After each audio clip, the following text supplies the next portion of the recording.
ட்ரெண்ட்வுட்ஸ் மக்களுக்கு வணக்கம். இன்னைக்கு நம்மளோட ஷோல யாரை பத்தி பேச போறோம் அப்படின்னா, இதுக்கு முன்னாடி நாம நிறைய டைம் இவங்களை பத்தி பேசியிருக்கோம்.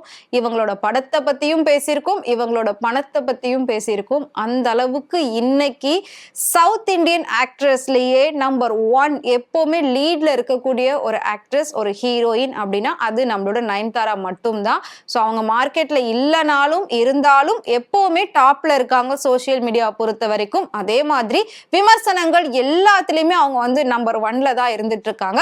ஸோ அந்த வகையில பாக்குறப்போ நயன்தாராவுடைய படங்கள் பத்தி நிறைய நாம பேசியிருக்கோம்.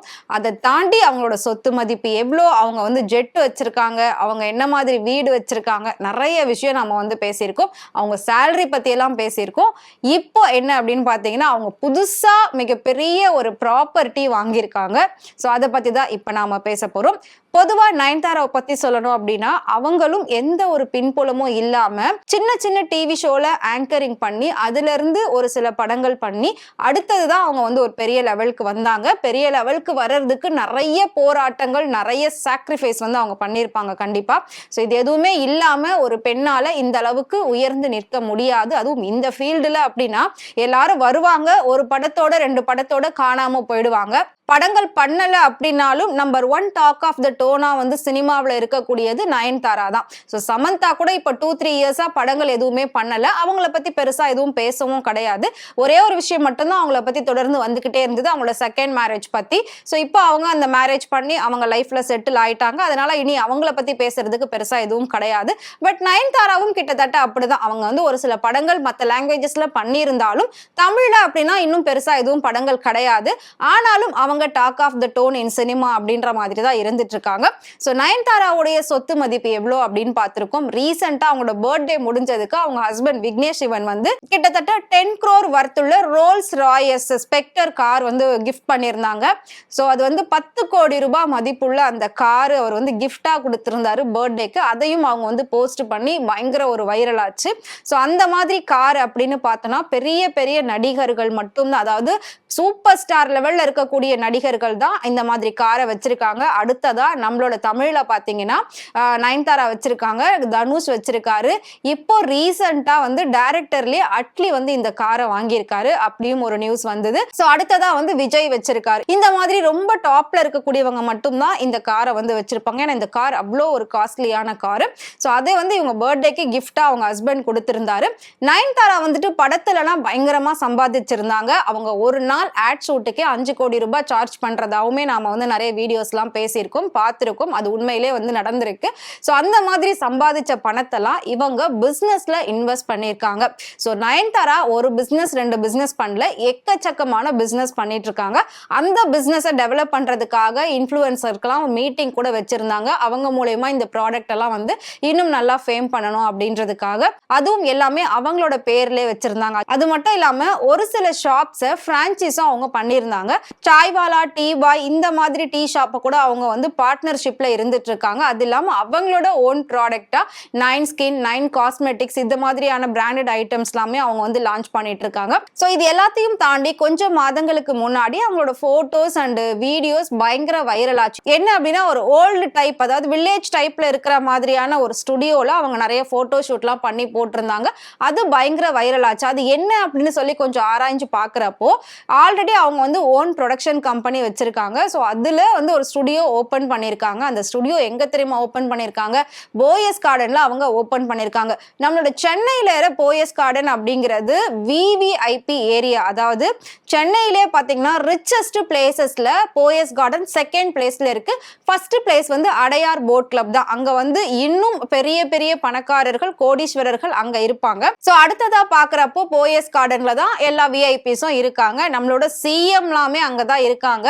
முன்னாள் சிஎமும் அங்கதான் இருந்தாங்க, இப்ப இருக்கக்கூடிய சிஎமும் அங்கதான் இருக்காங்க. சோ சூப்பர் ஸ்டார் அங்க இருக்காங்க. தனுஷும் பாத்தீங்கன்னா கண்டிப்பா அந்த இடத்துல ஒரு வீடு வாங்கி நம்ம கட்டியே ஆகணும் அப்படின்னு சொல்லி அவரும் 150 கோடி ரூபாய்க்கு சூப்பர் ஸ்டார் வீடு கிட்டவே தன்னோட வீடையும் கட்டி அமைச்சிருக்காரு.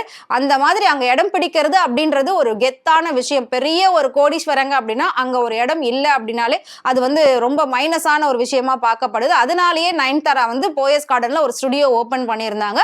ஸோ அது பயங்கர வைரலா போச்சு. இப்போ அந்த ஸ்டுடியோவை தொடர்ந்து இப்போ அவங்க போயஸ் கார்டன்லயே வீடும் வாங்கியிருக்காங்களாம் சொந்தமா. அதாவது மிகப்பெரிய ஒரு டியூப்ளெக்ஸ் அப்பார்ட்மெண்ட் மாதிரி வாங்கியிருக்காங்க. ஸோ அதுல 1 BHK இல்ல 2 BHK இல்ல 4 BHK அப்பார்ட்மெண்ட் அவங்க வாங்கியிருக்காங்க. அதோட மதிப்பு கிட்டத்தட்ட 31 கோடியில இருந்து 35 கோடி வரைக்கும் அப்படின்னு சொல்லப்படுது. இது வந்து ஸ்கொயர் ஃபீட் கணக்கு அப்படின்னு பார்த்தோம்னா 15,000 ஸ்கொயர் ஃபீட் வந்து அந்த இடத்தோட வேல்யூ இருக்கு. ஸோ அதுக்கு 31 கோடியில இருந்து 35 கோடி வரைக்கும் அவங்க வந்து இன்வெஸ்ட் பண்ணி அந்த பங்களாவை வாங்கியிருக்காங்க. நான் ஏற்கனவே நிறைய வீடியோஸ்ல சொல்லியிருக்கேன். ஸோ நயன்தாராக்கு என்னதான் பல பெரிய பெரிய வீடு பங்களாலாம் இருந்தாலும் அவங்க ஸ்டார் ஹோட்டல்ல தான் ஸ்டே பண்ணுவாங்களாம். எப்போ எங்க ஷூட்டிங் போனாலும் ஸ்டார் ஹோட்டல்ல தான் ஸ்டே பண்ணுவாங்களாம். சென்னையில பாத்தீங்கன்னா அவங்க ஷூட்டிங்ல இருக்கும்போது மேக்சிமம் ஹோட்டல்ஸ்ல ஸ்டே பண்றது தான் அவங்களுக்கு ரொம்பவே பிடிக்குமா. இப்ப குழந்தைங்க அப்படின்னு வந்துட்டதுனால நயன்தாரா எங்க ஷூட்டிங் போனாலும் தன்னோட குழந்தைகளையும் கூடவே கூட்டிட்டு போறாங்க. ஸோ அவங்களுக்கு ஹோட்டல் எல்லாம் இருக்க வைக்க கூடாது, அதெல்லாம் செட் ஆகாது, கம்ஃபர்டபுளா இருக்காது அப்படின்றதுக்காகவே போற இடத்துலலாம் ஒரு அப்பார்ட்மெண்ட் அந்த மாதிரி அவங்க வந்து வாங்கி வச்சுக்கிறாங்க. இப்போ நம்ம வந்து ஏதாவது வெளியூர் போறோம்னா அந்த ஊருக்கு ஏத்த மாதிரி ட்ரெஸ் தான் வாங்குவோம். ஸோ ஆனா நயன்தாரா வந்து அந்த ஊருக்கு ஏத்த மாதிரி அவங்களோட வேலைக்கு ஏத்த மாதிரி அங்கங்க ஒரு வீடே வாங்குறாங்க. அப்ப இவங்கெல்லாம் எந்த மாதிரி ஒரு வாழ்க்கை முறையை வாழ்வாங்க அப்படின்றது நம்மளால வந்து நினைச்சு கூட பார்க்க முடியல. அவ்வளோ ஒரு லக்ஸரியான லைஃப் வந்து அவங்க வாழ்ந்துட்டு இருக்காங்க.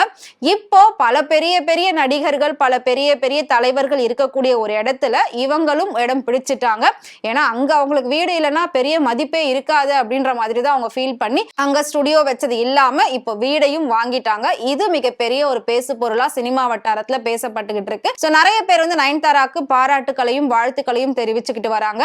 இன்னும் ஒரு சிலர் என்ன சொல்றாங்க அப்படின்னா இவங்க தான் நிறைய சொத்துக்கள் வச்சிருக்காங்க, இப்போ எல்லா பிசினஸ்லயும் இன்வெஸ்ட் பண்ணிட்டு இருக்காங்க, திரும்பவும் எப்படி இவங்களுக்கு இவ்வளவு பணம் வந்தது? ஏன்னா இப்ப எதுவும் பெருசா படங்கள் கிடையாது, அப்ப அவ்வளவு பணம் அவங்க எப்படி சேர்த்து வச்சாங்க?